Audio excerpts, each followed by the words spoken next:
Hi students, welcome to the new academic year.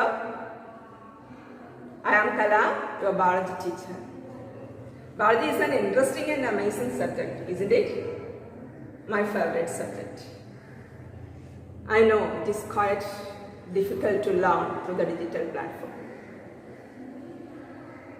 But we have no other option, so take it as a challenge. To make it more effective, you should create a classroom atmosphere in your home. Make sure that your pen, textbook, notebook, etc. with you before you watch the class. And you should watch the class with keen interest. If you have interest, learning is an easy process. We all with you with the full support. Okay students, let us begin our class.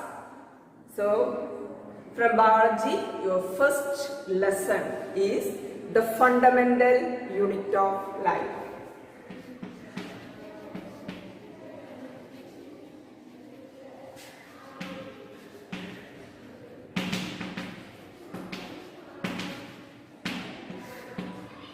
You know, what is the fundamental unit of life?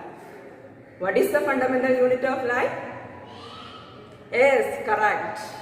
Cell is the fundamental unit of life. You have already studied in the 8th standard one lesson about cell.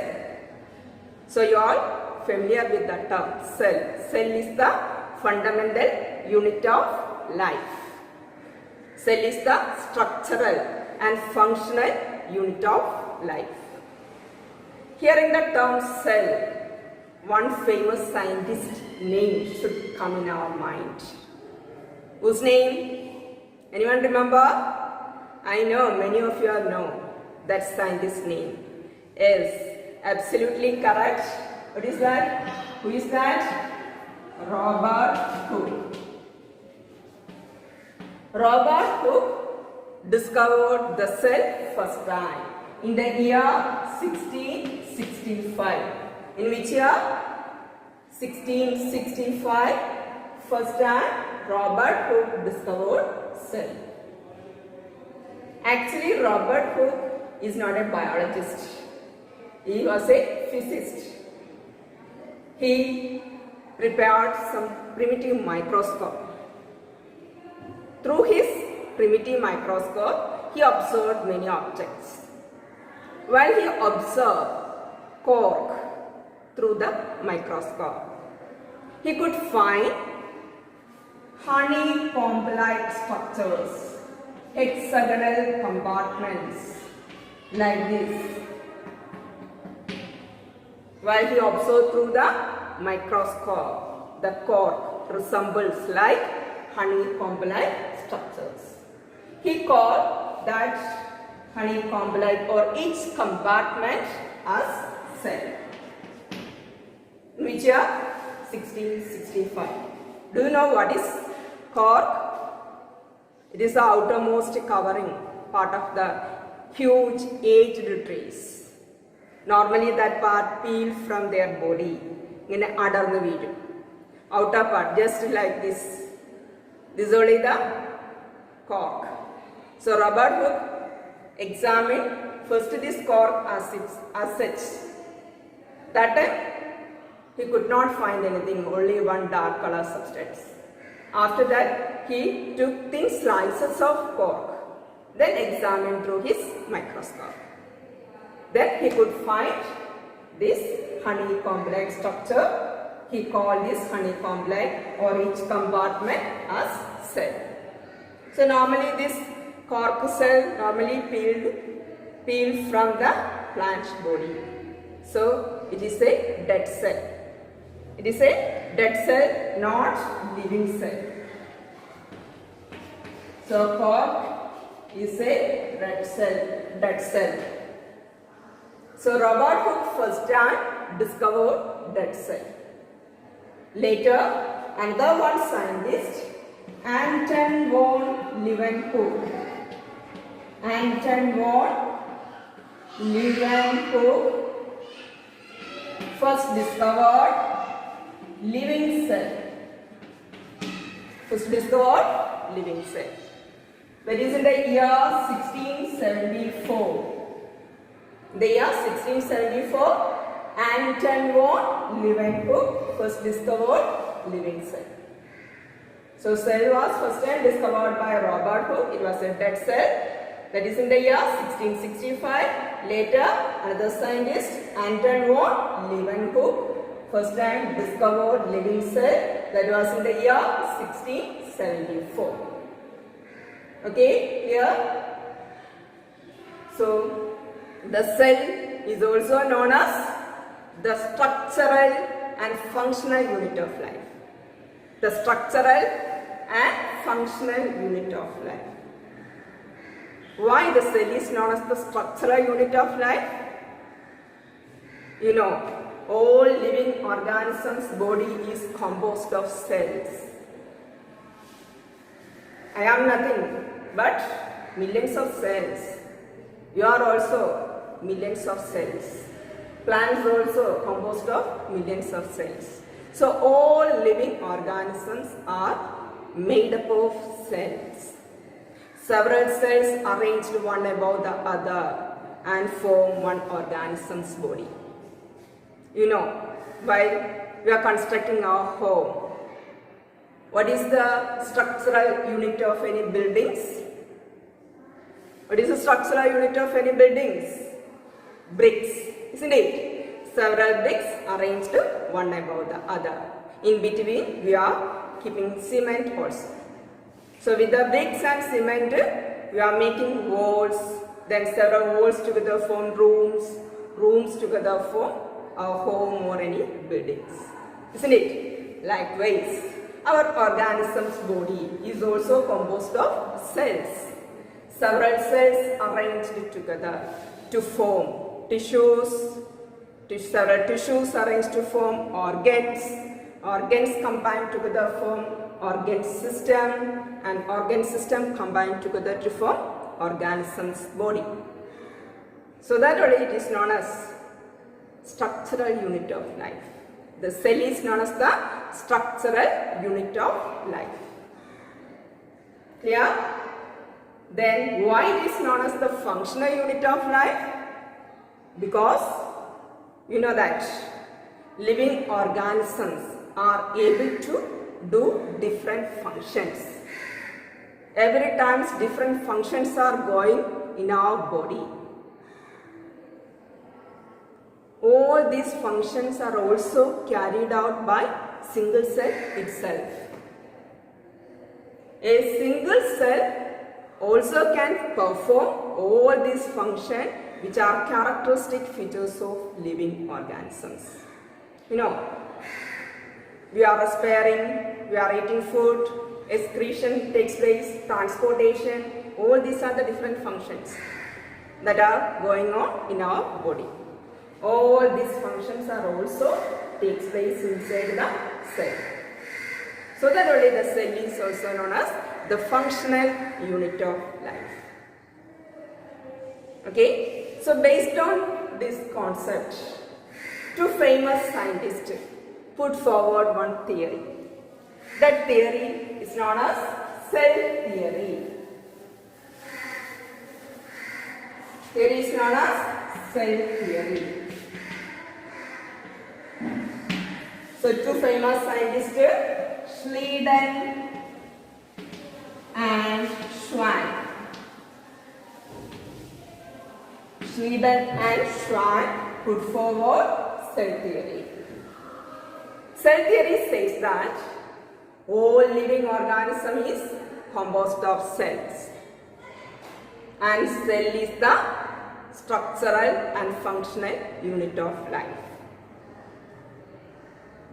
Okay, so that is known as the cell theory. So cell theory says that all living organism is made up of cell, and the cell is the structural and functional unit of life. So that theory was put forward by two scientists, Schleiden and Schwann. That time they were now aware about how a new cell is forming. they said spontaneously a new cell is forming. But after that, another one scientist, Rudolf Virchow. Rudolf Virchow said that a new cell is formed only from a pre-existing cell. A new cell is formed only from a pre-existing cell. നേരത്തെ ഉണ്ടായ ഒരു സെല്ലിൽ നിന്നും മാത്രം a new cell is forming. So Virchow modified the cell theory. He added this point to the cell theory. So the cell theory now composed of 3 points. What are the points? First one, all living organism is made up of cells. Second one, the cell is the structural and functional unit of life. And third one, a new cell is formed only from a pre-existing cell. Okay, so now we have studied many scientists' names. All these are our uncles. So you should study our uncle's name. Okay, so first the Robert Hooke discovered cell. It was dead cell. Anton von Leeuwenhoek first time discovered living cell. Then cell theory was put forward by 2 scientists, Schleiden and Schwann, and cell theory was modified by another scientist, Rudolf Virchow. Okay, clear? Then, so even all living organism is made up of cells. The number of cells present in each and every organisms are different. In some organism, a single cell makes up its entire organism. Their body is composed of only single cell. Such organisms are known as unicellular organisms. If one organism's body is made up of only one cell, such organisms are known as unicellular organisms. Uni means a single cell. Single-celled organism are known as unicellular organism. Examples: amoeba, paramecium, chlamydomonas,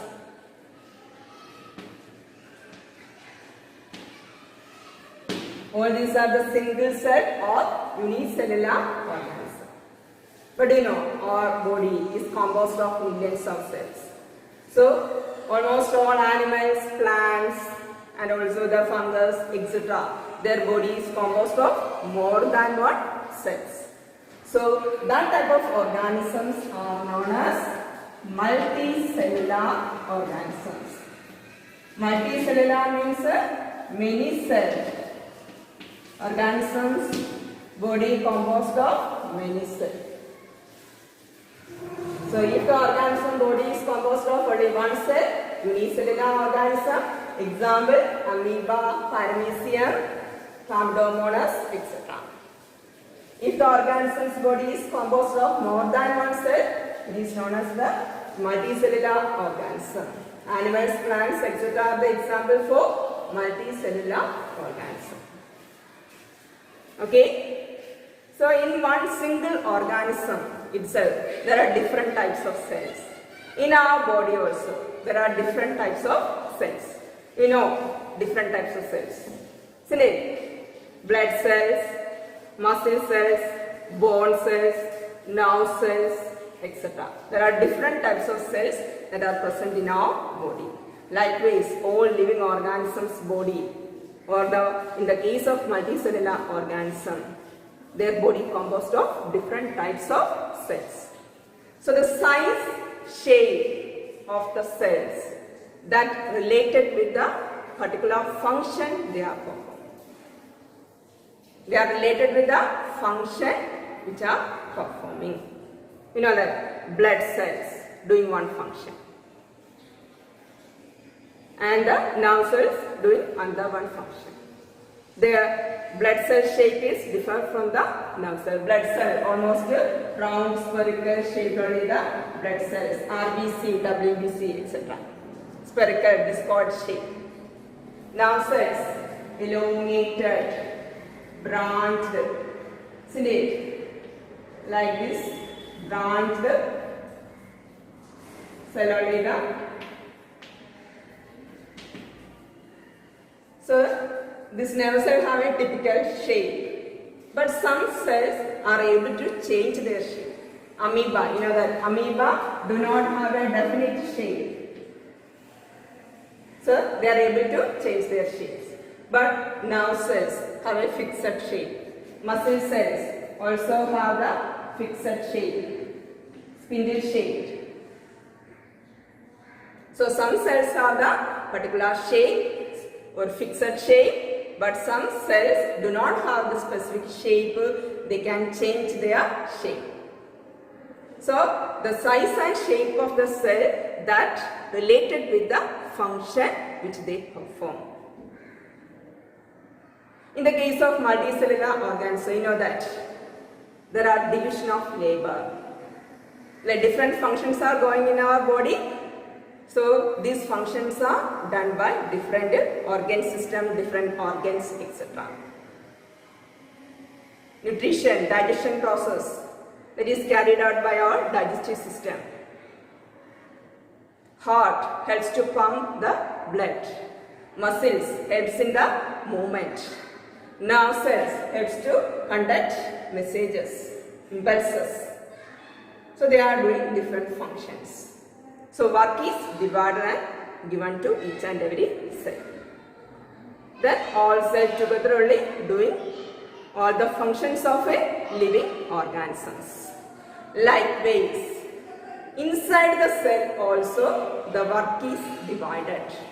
Each cell is also able to perform all these functions. So within inside the cell also there is division of labor. So for doing different functions inside the cell consists of different components. So these different components are known as cell organelles. So each cell consists of different organelles for doing different functions. So with inside each cell the work is divided and given to each and every organelles. Each organelle doing one function. So even though the cells are different in shape and size, all these cells possess same type of cell organelles. They possess same type of cell organelles. Okay, understood what is meant by cell organelles? For doing different functions within the cell consists of different components or compartments. These compartments or components are known as the cell organelles. All the cells possess the same type of cell organelles for doing different functions.